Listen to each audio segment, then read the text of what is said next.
be doing is commissioning. Now, let me tell you what aches some of us. It's the sheer time that we have lost as a country. The amount of billions and trillions and time which you cannot recover. You know, in terms of what could we have done if only we sat down and did governance that was supposed to be done. Can I ask, because we could go and we could on some things. What are some of these projects? You were in the presidential delivery unit. Very good. Give us two. Give us two projects that should have been done by now. That was from 2022. We're now in 2026. That should have been commissioned this year and be fully operational. Thank you so much. I'll go to the ministries where I was before I became head of government delivery. One, industries. We came up with a very simple program. Have an industry in every county. Yes. They were supposed to employ 20,000 people in the value chain. Those are the county aggregation. Yes. The KIPES, okay. We conceived the idea, sat down many times. The president approved the design. There was supposed to be one design across the country. Okay. Because I was the chair of the technical team, where we sat 6 times. He approved the design.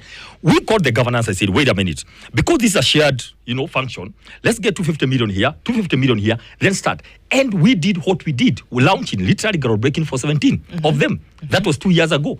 Now, what happened is this. Because it's a value chain, we were going to do like 3 things at the same time. Go there, find out what is produced in Kisumu County. Okay, what is that? Let me give you an example of Kisii, Nyamira, bananas. Bananas, okay. We'll go and get machinery that would add bananas. So that you not only get bananas there so that you can pick to avoid post-harvest losses, you remember? Value add, those things were supposed to be fitted by cold storage. So that and then you market them now as when they are put together, you market them across the country and abroad. That is one. I want, for example, you could get alcohol out of fermented bananas that could be used for something else. You could turn bananas and dehydrate them and turn them into flour. That is exactly okay. And by the way, we would go and the first thing when we landed there, tell us what you produce. Okay. They would showcase. Then the idea is last year, 2024 April, before we were moved in 2023, we were to get all international companies that want to come and invest in the KIPES. So the governors were going to come to KICC. Each one come and say, no, me, I want an avocado producing in Murang'a. You go with that. Governor, take the investor. Go show them the area. That was in 2024 April. Now, what happened? I've just given you one. Of course, that across with EPZ, Export Processing Zone. Yes. We did a fresh one, 6 of them, besides the one in Athi River. That is that's just one. I'm just giving you very specifically. Of course, there's the issue of trade, which we did to open markets. Now, okay, so you had these things on paper. There was an entire unit that had personnel who were being paid a salary. Yes. You went around, you spent money doing the due diligence, finding out the projects, what you were going to do. And then what happened? You stopped? Started doing something else? Now, what happened? Let me tell you, I have within me, because I was the head of that finally. Now, from the ministry member, of course, we went to the issue of NYS. A quick one. NYS takes 10,000. We said, wait a minute. Let's mop up these young people. 100,000 every year. Okay. Just for that basic training, some skills. Yeah. Just mop up. Okay? We went and did many works and presented the report. Can you start? We started with 15. Then, 15,000. 7 of them are picked on the ground. Others, the young people who didn't go to the field, they are given letters in State House and all that. Listen, we went to a quick one. We went to Huduma, the public service. We said, there are people who travel 2-3 sub-counties to get a birth certificate. They don't have. We said, can we have Huduma Center in every sub-county? Simple. CDF, bring the money. The ministry come and give the staff. Even today. What were we told? ICT hubs. Even today, have you seen the ICT hubs in 1,450 wards? They are not there. So those are things we presented. Now, let me tell you, they are here. 200, we picked 217 projects and programs from every ministry. And we went and told the president, please don't do anything else. Let's just implement this. So you are asking a question. What happened? We went, everything was done, then frustrations began. I went and said, wait a minute, don't have many delivery units because there are several. There are 6. All over. Office of the president, there's one. In their devices, there's another. Somebody else doing delivery.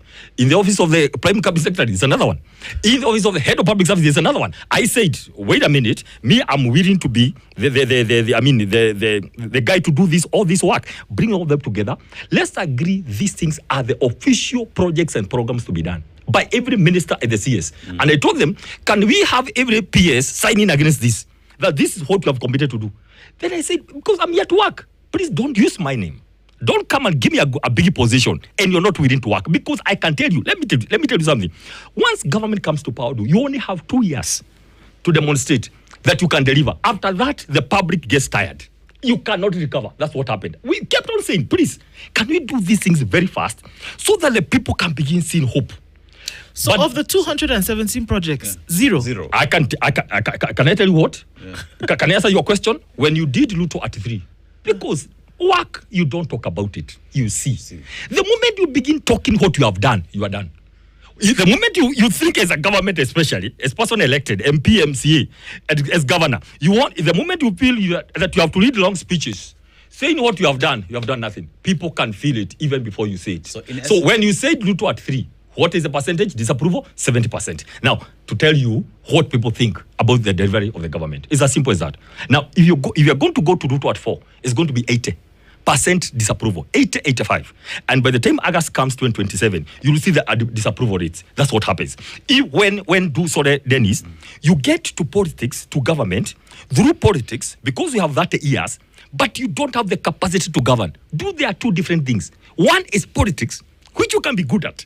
The moment you pick the Bible and say, help me God, it is governance. If you don't know the policies on systems and structures and procedures, I can tell you that's the biggest problem with this government. It's made of politicians who, I don't know, they came in and they didn't know have any idea. What are you supposed to do if you come to government and you have no idea? Trust the civil service. Please listen to the people below you who have been there for 20 years.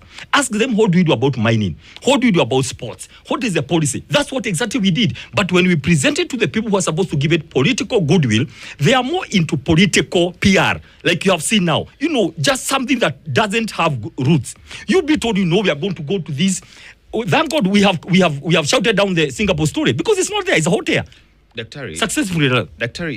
We talk about politicians, like you say. Once you take the Bible and put it down, yes, we get into governance.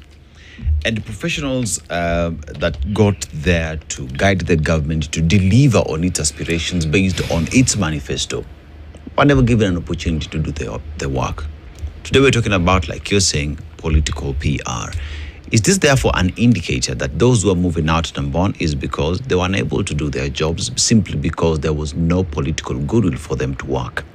And if that is the case, can those who have been in government long enough be associated with the failure of the government? Because whether you like it or not, they're given a job. They started speaking after leaving the government. There is no evidence whatsoever that they tried to fix the problem from inside. From where Kenyans sit today it is just a bunch of politicians who are out because, first of all, the region has revolted against President William Ruto and want to be on the right side of political discourse. And if that's the direction that many are taking, what guarantees are there for Kenyans today who say we want the country to change, but we do not see hope on the people that we have? It therefore abhors upon those who are out here to demonstrate, to prove to Kenyans that 217 projects that we gave did not work because of A, B, C, D. But we give you our promise that this is how we go with it, and perhaps even sign an agreement with Kenyans themselves that if we do not achieve, recall us. Now, what I hear you saying, Dennis, is very profound. Because then you're asking, like she had asked, so then what? Okay? Let me tell you, Dennis. There are some of us who don't go to these opportunities because of the money, the jobs, the titles, and the vehicles. Because why? We have this consciousness that we have left behind so many people behind. For me to get such a government job that I got, there are so many people behind that were equally qualified. They were there. Millions of people who would never have an opportunity to step into this kind of offices. So because of that kind of consciousness, we are saying, we felt we have literally conned Kenyans.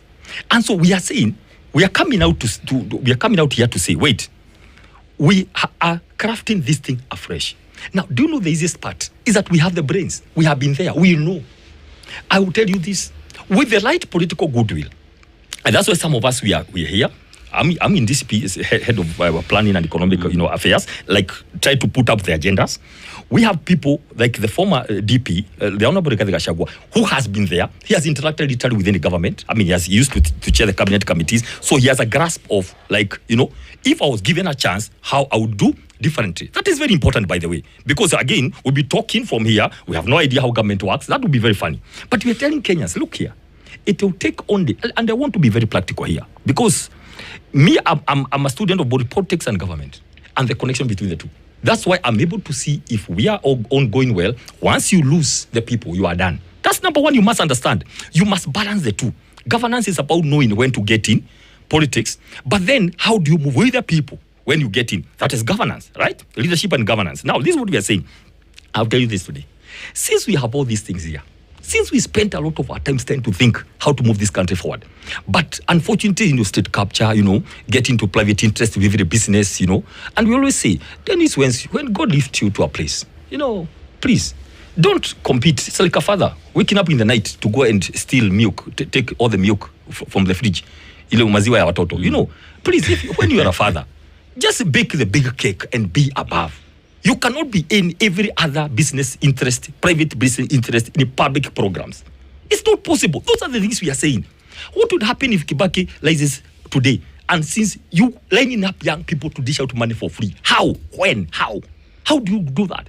Nyota was a program that we actually sat down to think about with the sports minister. We sat down and came up, and he explained to us what was meant to achieve. Ababu na Mwamba. He was a CS. We sat down with him. All the photos are here and all the teams. So when I see things happen today, I just go to my reference notes and I see what had we said about it. Can Kibaki literally come here and say, I want to line up young people, give them money? Really? He would say, and I digress. He would say, excuse me, take this money, give it to a financial institution with 3% or 4% for administration, so that there's some discipline. 5 billion is the amount of money that was given to the Hustler Fund in the first year. 5 billion. That's the money was given to Hustler Fund. Where is it today? It has default of about 11 billion. Money was the 5 billion shillings of the Hustler Fund all lent out to Kenyans? The money went, never came back. Listen. Was it all lent Dr. out? Mbai, was the 5 billion shillings, that 5 billion that you're talking about, because we know that the overall number was 50 billion that was supposed to go into the Hustler Fund. Exactly. This 5 billion that you're talking about, the first tranche, or rather the more general question would be, the amount of money that went into the Hustler Fund, was that entire amount lent out to Kenyans? No, it was not lent out to Kenyans. Where did it go? I mean, issues, logistics, admin, it was not all lent out. But what happened? We know that there's a lot of money that was lent out.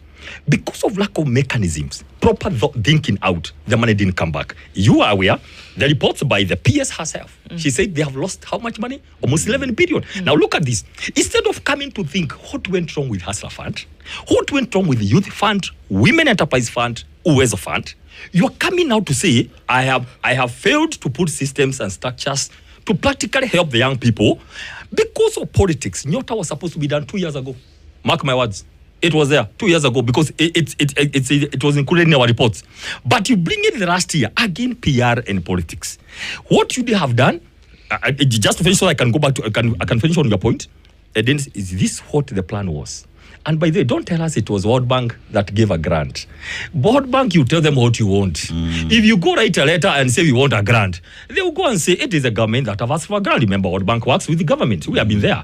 I've personally sat with World Bank people looking for, talking to them about programs. You design with them. So please don't tell us, oh, it was a grant. No, it is you who insisted it's a grant because you want to use it for politics. What would have happened? Listen, give it to some institutions that reduce the issue of interest. So that a young man with a border rider, for example, in Kagio Market, in Molo, in Nakuru somewhere, this guy knows how to work and get 20 shillings per day. Because he has painted through the process. He knows how to do cabbages, mangoes, and all that. Then, if he has his own border, and he has saved 50,000, you give him another 50, he knows how to pay low interest, he'll buy another border, and then hire another young man. It is sustainable. So, just to digress, let's come back. So, then this is what will happen. Since we know what needs to be done on every sector, it will take this government very few days to simply sit down and do 70% of these of the issues facing this country can be sorted out on administrative action. 70%. Sit down, get the political goodwill to issue about public debt, issues on about foreign policy, issues on health, issues on education, right? Issues on agriculture. You just need political goodwill that, one, we must allow systems to work. And I'm not going to put my figures, because I'm in power, to go control milk. I want to control coffee. I want my company to control tea. I want to be the one doing auction in Mombasa. I want to be the one doing things in DRC and Sudan. You just keep off and allow things to work. I can tell you 70% of the issues in this country will be sorted. Now, we have identified, like, already, because it's work in progress, we have identified like 15 sectors, key sectors in this country. I mean, I've mentioned health, agriculture, public debt is a big deal, public finance, rather. We have identified foreign policy, trade, investments, and all that. You simply need to come sit down and say, what went wrong? What can we be fixed? Then, issues that needs laws, change of laws. Of course, we'll have our own members of National Assembly and Senate. We just send it there. For example, these issues of housing levy, issues on SHA, we go there, send our members to go review the laws, because, again, we want to follow the law. We don't want to come and to say kill it. We go to amend the laws to finish these things, restore the pay slip, and we move on as one country. Daktari, let's look at one issue. President Mwai Kibaki was credited in terms of changing the economy of the country, worked with a public service that he found there. He inherited that from former President Daniel Moi. And it is the same public service that he used to implement his policies in the country. Are we therefore saying today that Kenya has a civil service that know what it is they want to do? They know their job, they know the deliverables. But because there is absence of good political will, that the public service is unable to deliver because the head is not guiding as expected. I'll answer that. I have sat down with civil servants in every ministry, like top 100, from the CS, PS, directors, all the leaders. You can imagine 100 in a ministry. Those are senior CEOs of parastatals under the ministry, chairman of the board. I can tell you this today. The civil service in Kenya is the best, one of the best. Let me say one of the best in Africa and in the world. Can I tell you this today? When we went to the ministries, we were told, no, so-and-so was working with us. He was picked by the president of Botswana, Namibia. They are advising presidents in Africa and the world, people from this country, civil servants, just picked because of their brains. So having said that, I want to confirm what we have said. Remember, we all talked about the civil service under Moi.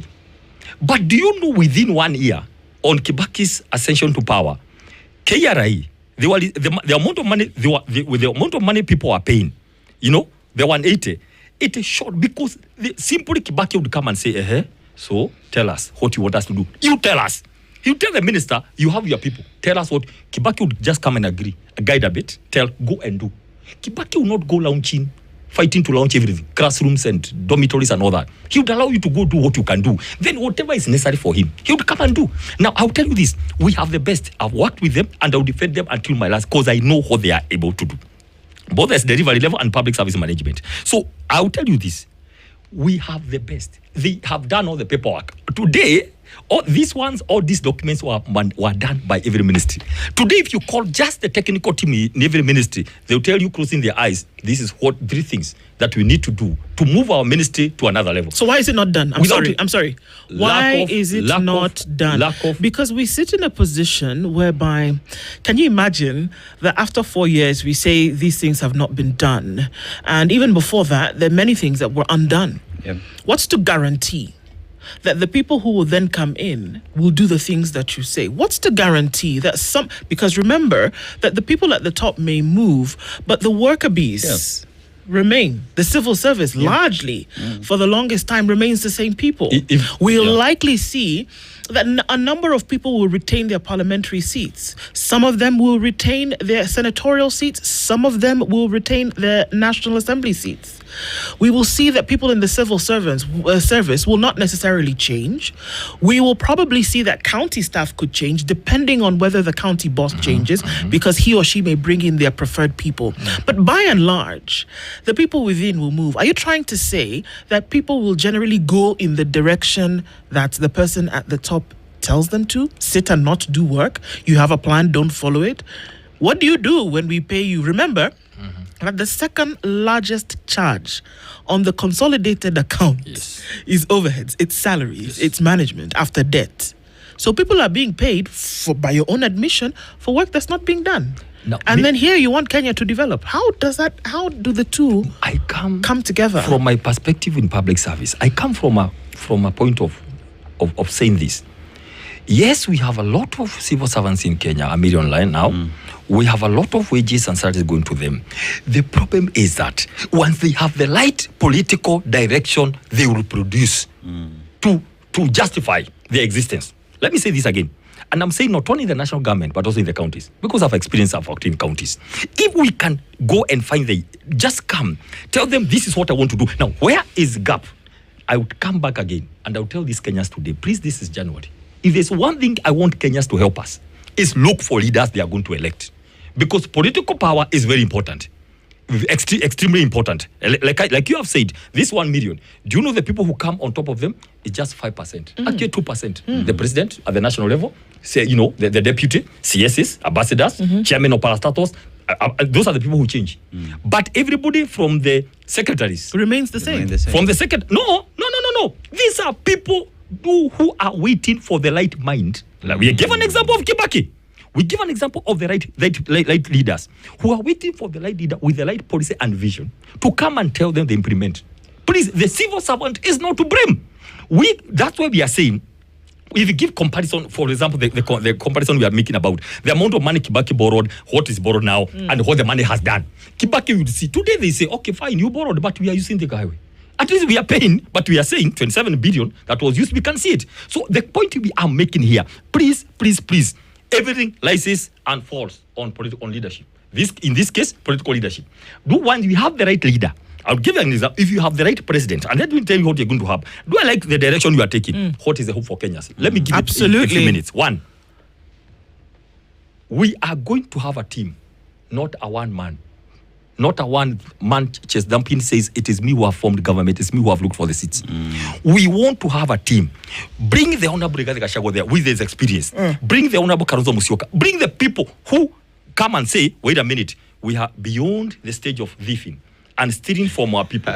We are beyond this simple, funny corruption. We are beyond the issue of competing for milk and honey with the people you are leading. Right? You cannot be a contractor everywhere and people are crying. We are beyond that. Come and say, look here, now we are a team. You are better than us. You are not better than us, but one among equals. Be the president. Let's have a team, the 2002 movement, where people will come back and say, can we work for this country? Now with that, remember, there will be that kind of peer respect and review. It's not one man running with everything, like we have the situation today. By the way, one of the reasons the Honorable Rigathi Gachagua was impeached is because the president felt there are so many things I want to do, but I won't do it with you around. Because you are so firm, you're going to you're going to mess. Really? That's what he said. Yeah. Oh, yeah. Oh, come on, Dr. Bai. You know what happened? He said to him, hold on. What you're saying is that he said to him, yeah, you know what? I actually want to get so many things done, but you're not allowing me to. Just stumbling luck. Yeah. Do you know what? Do you remember Karen? Do you remember the tussle between the Professor Kindiki and the Honorable Rigathi Gachagua? Ruto knew that Kindiki will not deliver votes in Mount Kenya because the oomph and the political mobilization which he lacked. Let's be candid. It's good. We are historians, right? So he said in his mind, let me get this guy, but I can't go far with him because he will not allow me to do the things I want to do. Never mind, he was allowed 10 years by President Uhuru Kenyatta. Never mind that they had fallen out in 2015. But what did Uhuru did? He said, wait, I don't want to disrupt this equation. Let me go to 2017. But because I don't trust this guy, that's when he moved to handshake. But he felt, no, me, I'm different. I'll kick you out. I was not kicked. This is not vice president. It's deputy president. He went to an external mobilizing MPs. Against the Honorable Rigathi Gachagua. This is what we are against. So you're saying, I'm sorry, because a lot of this hinges, because in the minds of the united opposition, because that's what we're doing now, we're talking about the fact that we're getting to a place whereby the things that were to develop did not happen, and you're saying that in the next election you want to bring in a team that will form government for the things that didn't happen to happen and try to progress the country. the man that was selected as the deputy president, what in fact you're saying is that he actually did have a firm hand in how he wanted to then be able to bring these things into place, but he wasn't allowed to do so. And he was only brought in to the presidency for the sole purpose of delivering the Mount Kenya vote. After that, his purpose had been achieved and they needed to get rid of him. That is exactly what happened. Now, listen. Now, you are saying what will be different. What will be different, therefore, is this. We are going to have people who respect the fact that a DP is supposed not just to be the principal advisor. He'll be able to tell you, no, there we are wrong. That's what the president didn't want. There, don't go that direction. You remember him talking, he spoke about the issue of South Sudan, what he told the president and all that, right? So, but now he had to be kicked out. So the highest person comes. The ministers who helped the president come to power, you know them, especially from Mount Kenya, had to be got rid of. Others come who will have loyalty directly and who will fear the president as appointed authority. So what are we saying? This is very important. The team will come sit down and agree what needs to be done. And the first thing that the team will come in must swear is that I'm not here holding into this kind of private interest, capture and all that. Let my people go. Let Kenyans be. Okay? You are coming here to serve. And I want to tell people by the way, they are in any political positions. Please, going in 2027, both in the national government and the county governments, if you are going to look for position of MCA, governor, MP, senator, and the president, because you want to enrich yourself, this is a long time. We Kenyans don't want to tolerate anymore. This issue of civil servants and elected leaders going to power because of stealing. I want to say this from where I sit. I sit somewhere in DCP. I sit somewhere in elected opposition. I come from my county of Nakuru, and I can tell you this. We have made a very bad issue of people go to political positions because they think they want to go and enrich themselves. Mm-hmm. If you want money, go and open some business of timber or all that, begin exporting stuff from Dubai and all that. If you want to become rich, let me tell you what will happen. It's going to be so expensive for leaders who think they can get to office because they want to enrich. Come on. There are so many people who can sit where you are sitting. Just do what you must do for the people because you'll not be there forever. For your 5 years, 10 years, do what you must do and live. That is what drives some of us, Dennis. That's what drives some of us because we understand that this is a calling that God gave us. This drive on politics and governance and putting together is a calling. We are going to do the best we can. For example, look at governors. Most people come to office, they have no capacity themselves. They have no idea what needs to be done. People are crying. You are given 14 billion per year. You cannot show for it. Literally, even your actions every day can tell you. You have no idea what you wanted to do. Just go out. Let other people come who understands what to be done within hours. People are tired and they don't want to what do you call it? Experiment anymore. Next year is going to be a new Dr. workshop. Mbai, do you think that Kenyans today believe and trust the united opposition that they would deliver on their aspirations? I'll tell you this. Do you know what Kenyans believe? Let me go to the point. Do you know what Kenyans believe? What Kenyans believe very fast is that they don't want a thieving system. They don't want somebody who gets to power with an idea of primitive accumulation of wealth. That one Kenyans do. Beyond that? Number two, Kenyans, what they believe in, they want a team. Kenyans no longer want one man who will go everywhere saying, hii barabara ya Kangemi nimetafuta 400 million. Hii flyover hii itakuja kuweko next week. Nitakuja hapa kuraunchi hii. Like, really? How far can you go to 90 constituency wewe umeweka pesa, wewe umetafuta hii nimetafuta? That is not Kibakism that we wanted. We wanted a progression from Kibakism going forward, not retrogressing. Please allow other people. Come on, you cannot be everything, Dennis. You cannot be everything. Come and just be the leader. Allow people to work. You want to go launching everything. One of the problems we had with the KIPES, I'll tell you today, with the county aggregation industrial parks, is that some people wanted to launch everything. When we moved on to do groundbreaking, they felt insecure. Those are some of the challenges we had. Today, every minister must report to State House and say what they want to do. And then you have to know, wait, I'll come myself to do it. That's what happens. Did you see PSS saying anything in the last 1 year? They can't. Everybody must keep quiet until they are called and, tell me what you are doing you. And then now, other things will come up. A lot of interest will fly. That's why nothing much can happen in this country. CSS are supposed to go and work. You are given a whole office. Staff like 300, others 400. But they're not allowed to do it. You must go finally and say, this is what I'm doing. And then somebody will say, no, it's me to come and do it in October. In 3 months to go. That's why things are not moving, because people want teamwork. People don't want this. People don't want people touching public programs to enrich themselves. Today, if you don't know, railway land is being grabbed left, right, and center. There was a policy in the last government that railways should take back the land, think on how to improve the land and do something. Today, all the leases have been cancelled. People in this government, they are picking those railway land and putting permanent buildings, giving themselves leases of 50 years. Putting permanent buildings all over the country. Now, what are we talking about? Yeah, I agree with you. But I also do believe that Kenyans have reached the time whereby they are tired of empty promises. Sure. Kenyans do not want another person. It doesn't matter who it is. Yes. They do not want another person who will come and say, give me your vote because I will do this, and then they end up not doing it. Right. There are too many needs that topple this hope. There are too many needs that need to be done. By your own admission this morning, you told us that 217 projects for which money was allocated essentially went down the drain, and they're just sitting and they're empty shells. Kenyans don't want another promise. Kenyans want somebody who's going to put their boots on the ground, roll up their sleeves, and get to work. That's what Kenyans want.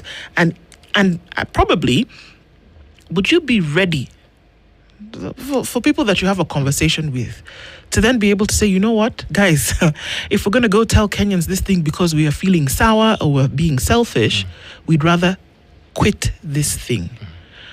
Because I don't think people would be ready for the answer that Kenyans will give if they're given even one more broken promise. No, do I hear you? By the way, I hear the pain. I can tell you, it's painful and quite painful. We have lost 5 years. By August next year, we'll have done something 10, 15 when we would have done 70, 80%. That's a fact. Because of what I would call the architecture of the politics vis-a-vis governance thing. That's how we have done. Now, let me answer your question. Now, I'll tell you this. Why we are not in a hurry, Dennis, to come here with books, printed, 200 pages of what we would call manifesto. We are not in a hurry. We are scared because people are angry of the kind of things that we promised, that these people promised. Now, this is what we are going to do. We are being very clinical. What is it about health? No stories. No stories. What went wrong? How can we revert it?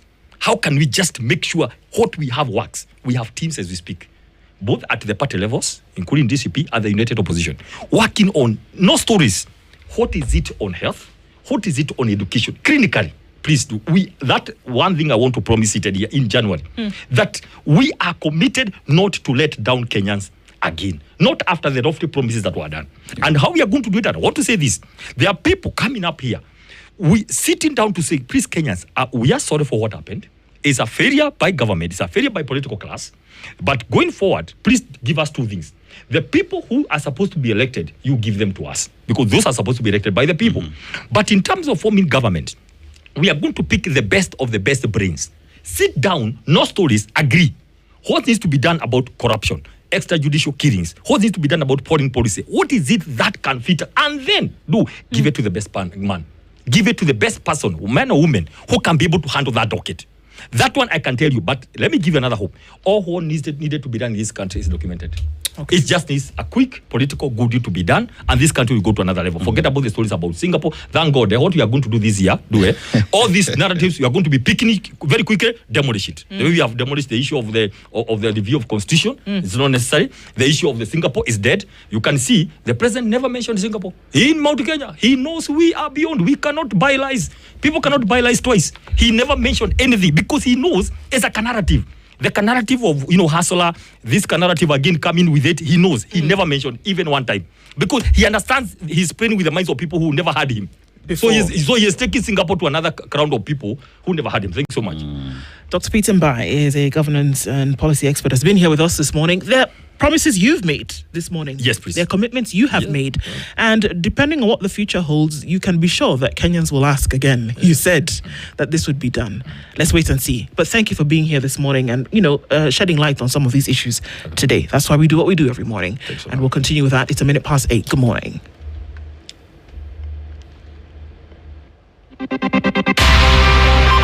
It is now 8 a.m. with ICEA Lion. It is time to plan ahead with ICEA. This is the Situation Room